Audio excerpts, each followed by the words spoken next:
Assalamualaikum warahmatullahi wabarakatuh. Perkenalkan, nama saya Novi Chandra Dwika Sari. Saya akan menjawab pertanyaan dari materi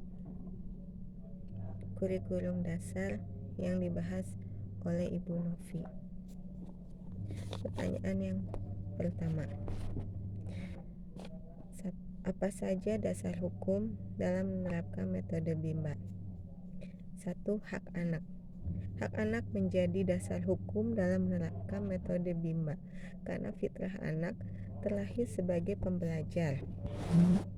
Anak adalah sebagai anugerah Tuhan Yang Maha Esa yang diamanahkan kepada setiap orang dewasa untuk dirawat, dijaga, dan juga dididik dengan cara memberikan pendidikan yang berbasis cinta dan kasih sayang. Sesuai dengan Undang-Undang Dasar Republik Indonesia Nomor 23 Tahun 2002 tentang Perlindungan Anak.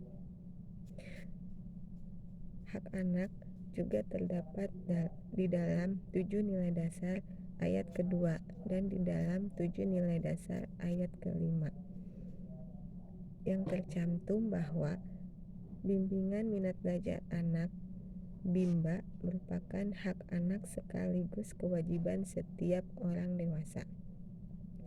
Yang kedua, teori belajar dalam psikologi pendidikan ada 3, yaitu the law of effect, hukum sebab akibat, the law of exercise, hukum latihan, dan the law of readiness, hukum kesiapan. Pertanyaan yang kedua, apa saja metode BIMBA A-I-U-E-O? Jelaskan. Metode BIMBA memiliki 3 metode utama dan 1 metode penunjang. Ketiga metode utama tersebut adalah 1. Fun learning, adalah proses belajar yang sepenuhnya menyenangkan bagi anak.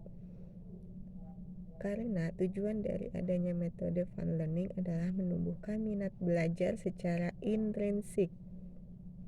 Karena kita BIMBA, jadi paradigma yang kita gunakan adalah paradigma BIMBA.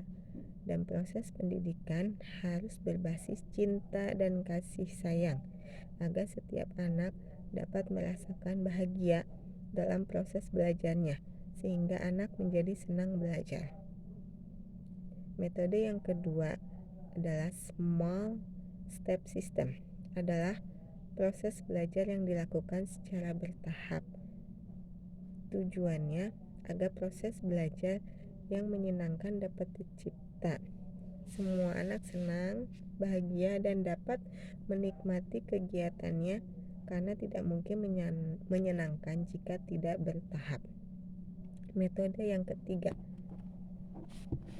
individual system, adalah proses belajar yang berpusat pada anak sebagai subjek belajar karena tidak mungkin bertahap jika proses belajarnya dilakukan secara klasikal.